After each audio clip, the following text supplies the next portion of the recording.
بسم اللہ الرحمن الرحیم، رب زدنی علما۔ گزشتہ لیکچرز میں ہم تعلیم اور فلسفیانہ بنیادیں، تعلیم اور نفسیاتی بنیادیں، تعلیم اور معاشرتی بنیادیں جو ہیں اس کو ڈسکس کر چکے ہیں۔ ایک چوتھی اور بہت ہی مضبوط بنیاد ہے جو ان ساری بنیادوں کو متاثر کر رہی ہوتی ہے، وہ یہ ہے کہ تعلیم اور معاشی بنیاد۔ عموماً ہمارے طلباء کے اندر یہ ایک کانسیپٹ پایا جاتا ہے کہ اگر تعلیم اور اس کی بنیادوں کے متعلق سوال آئے تو یہ گویا کو بہت ہی مشکل سوال ہوتا ہے، اس کو اٹیمپٹ نہیں کرنا چاہیے۔ تو میری یہ کوشش ہے اور یہ چاروں ٹاپکس کو کلیئر کرنے کا مقصد یہی ہے کہ آپ کا کانسیپٹ بھی کلیئر ہو اور آپ کے اندر یہ کریج بھی پیدا ہو کہ آپ اس سوال کو بہت بہترین طریقے سے لکھ سکتی ہیں۔ تعلیم کا اور معاشیات کا آپس میں گہرا تعلق ہے اور اس کی ایک مضبوط اساس ہے معاشیات کی تعلیم کے اندر۔ اگر ہم درست معاشی تصور کو لے کر چلیں گے تو تبھی یہ ممکن ہے کہ ہم حلال اور حرام اور اجتناب کرنا حرام سے اپنے طلباء کو سکھا سکیں گے۔ ہم اپنے شہریوں کو اس قابل بنا سکیں گے کہ وہ حلال اور حرام میں تمیز کرنے والے ہوں۔ اس کے ساتھ ساتھ یہ ہے کہ اسلامی نقطہ نظر سے حلال اور جائز روزی کمانے کے لیے جو مشکلات درپیش ہیں، ان مشکلات کو فیس کرنا اور اس کے لیے محنت کا جذبہ پیدا کرنا، یہ دوسری مضبوط بنیاد ہے اکنامکلی۔ تیسری بات یہ ہے کہ انسان میں اور افراد معاشرے کی جائز معاشی ضروریات کی تکمیل کے لیے مختلف معاشی وسائل کی تلاش، نئے سے نئے معاشی وسائل کی تلاش اور اس کی فراہمی پر خصوصی توجہ دی جائے۔ انسانوں کی بڑھتی ہوئی تعداد کے ساتھ ساتھ اور ضروریات کے ساتھ ساتھ مزید جائز معاشی ضروریات کی تکمیل کے لیے معاشی وسائل بھی ڈھونڈنے چاہئیں۔ نمبر 4 پہ یہ ہے کہ کسب حلال کے لیے مختلف پیشوں کے ماہرین کی تیاری، ان کی پیشہ ورانہ صلاحیتوں کو اجاگر کرنا اور تعلیم کے ذریعے معاشرے کے اندر ہنرمند افراد، کارکن اور لیڈر تیار کیے جائیں جو کہ زندگی کے تمام شعبوں کے اندر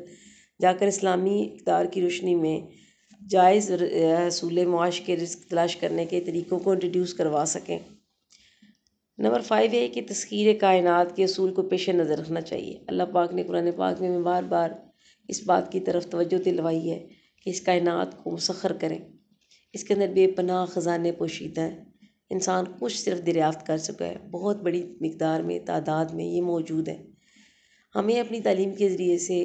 اس طرح کی بنیاد فراہم کرنی ہے کہ نئے سے نئے طریقے اختیار کر کے کائنات کی تسخیر کی جائے، اور اس کے لیے ضروری ہے کہ تحقیق کے جذبے کو پروان چڑھایا جائے، تحقیقی سوچ کو پروان چڑھایا جائے، اور خاص طور پر محنت کی عظمت کا اصول جو ہے نہ صرف اساتذہ میں، تعلیم کے ہر شعبے میں، نصاب کے اندر اس طرح پرو دیے جائیں کوئی بھی باہر نکل کر صرف وائٹ کالر جاب کی تلاش میں ہرگز نہ رہے، بلکہ وہ اپنی صلاحیتوں کو اس طرح نکھار چکا ہو کہ وہ کائنات کو مسخر کرنے کے بھی قابل ہو اور محنت سے بھی بالکل نہ گھبرائے۔ معاشی ترقی کی راہ میں بہت بڑی جو رکاوٹ ہوتی ہے وہ کرپشن ہے، بدعنوانی ہے، میرٹ سے انحراف ہے، صلاحیتوں کا استحصال ہوتا ہے، ناجائز ہتھ کنڈے ہوتے ہیں۔ ان کی حوصلہ شکنی کرنی چاہیے۔ ہمارے تعلیمی نظام کو افراد کے اندر یہ آگہی اور شعور پیدا کرنے چاہیے کہ ہمارے پڑھے لکھے افراد بھی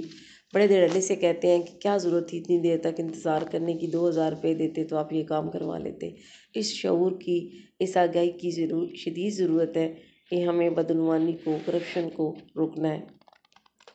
معاشرے میں پسماندہ اور محروم طبقوں کو معاشی لحاظ سے اوپر اٹھانے کے لیے ایک اور کانسیپٹ کی ضرورت ہوتی ہے، وہ ہے بنیادی طور پر اسلامی اخوت اور اسلام کے معاشی تصورات۔ اگر ہم ان سے دور رہیں گے تو پھر یہی ہوگا جو موجودہ زمانے میں ہو رہا ہے کہ امیر امیر تر اور غریب غریب ترین۔ تو اس چیز سے ہٹ کر ہمیں معاشرے کے پسماندہ اور محروم طبقوں کو ان کی معاشی مشکلات کو حل کرنے کے لیے پھر سے اسلامی اخوت کے اصولوں پر چلنا ہوگا، جہاں پر ایک مسلمان بھائی اپنی ضروریات کو پیچھے کر دیتا ہے اور دوسرے کی ضروریات کو ترجیح دیتا ہے، اور اسلام کے درست معاشی تصورات کو رائج کرنا ہوگا، جہاں پہ زکوٰۃ، صدقات، خیرات اور عشر اور اس کے علاوہ ان کانسیپٹ کے ساتھ ساتھ محنت کی عظمت اور حلال کا کانسیپٹ موجود ہوگا۔ اور ہمیں سود سے جب پاک بینکاری کی طرف جائیں اور اس طرح کے تصورات کو معاشرے میں لے کر آئیں گے، درست معاشی تصورات کے ساتھ یہ غریب ترین طبقہ بھی جو ہے برابری پر اٹھ کر کھڑا ہوگا، تو بہت سارے مسائل سے ہم بچ سکیں گے۔ اس کے لیے کچھ اور باتوں کی بھی ضرورت ہے، جہاں ہمیں ہماری تعلیم کو معاشی لحاظ سے ہمیں یہ بنیادیں فراہم کرنی چاہیے۔ تو ہم اس کے بعد اس کا خلاصہ اگر کرنا چاہیں تو ہم یہ کہہ سکتے ہیں کہ ہماری جو تعلیم ہے اس کو معاشی لحاظ سے اس طرح سے ارینج کرنے کی ضرورت ہے کہ وہ طلبہ کی صلاحیتوں کی نظام تعلیم جو ہے طلبہ کو ان کی صلاحیتوں کے نکھار کے لیے بھرپور مواقع فراہم کرے، ان کی درست سمت میں رہنمائی کرے اور ان کو ان کی رجحانات کے مطابق پیشوں کے انتخاب کے مواقع پرووائڈ کرے، اور اس کے ساتھ ساتھ صنعتی، تجارتی اور زرعی تعلیم کا خاطر خواہ انتظام کیا جائے۔ محض بی اے کرتے رہنا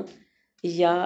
ساروں کو ذہن میں یہ بات ڈال دینا کہ وہ ڈاکٹر بنے، انجینئر بنے، یہ اس مسئلے کا حل نہیں ہے۔ ان کی صلاحیتوں کو نکھاریں، ان کی صلاحیتوں کو نکھارنے کے بعد ان کے رجحانات کے مطابق مختلف پیشوں کا انتخاب کرنے کے لیے مواقع فراہم کیے جائیں، صنعتی، تجارتی اور زرعی تعلیم کا خاطر خواہ انتظام کیا جائے، اور فنی اور پیشہ ورانہ تعلیم کے حصول کے لیے باقاعدہ پریکٹیکلی ذرائع میسر کیے جائیں،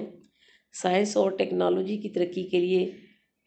مناسب اور ایکسپرٹ افراد تیار کیے جائیں، معاشرتی، سیاسی اور اقتصادی ترقی میں مددگار ثابت ہوں،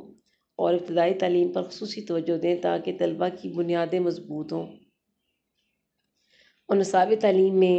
حالات اور تقاضوں کے مطابق تبدیلی کی اور لچک کی گنجائش رکھیں۔ سال ہر سال سے دنیا کہاں پہنچ چکی ہے، انہی چیزوں کو ریوائز کرواتے رہنے، رٹوانے سے کوئی فائدہ نہیں ہوگا، اور خاص طور پر تعلیمی اداروں میں ریسرچ پر زور دیا جائے۔ مجموعی طور پر ایک ایسی حکمت عملی ہم تیار اگر کرنے میں کامیاب ہو سکیں جو معاشی ترقی کے ساتھ ساتھ سماجی اور معاشرتی ترقی کی رفتار کو تیز کرے،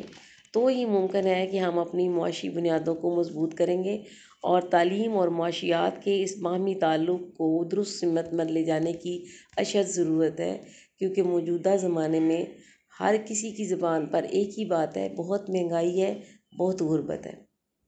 اور یہ خراب معاشیات کی طرف اشارہ کرتی ہے۔ ہمیں تعلیم کو نئے سرے سے آرگنائز کرتے ہوئے ان تمام معاشی ضروریات، مسائل کو ذہن میں رکھتے ہوئے پلاننگ کرنا ہوگی، اور طلباء کی صلاحیتوں کو نکھارنا ہوگا، تحقیق کی طرف توجہ دینے کی ضرورت ہے، اور مختلف شعبوں کے ماہرین پیدا کرنے کی ضرورت ہے۔ امید ہے کہ اب آپ کو یہ چاروں بنیادیں جو ہیں وہ کلیئر ہو چکی ہوں گی۔ انشاءاللہ تعالیٰ آپ سے پھر رابطہ ہوگا کسی نئے ٹاپک کے ساتھ۔ اللہ حافظ، wish you all the best.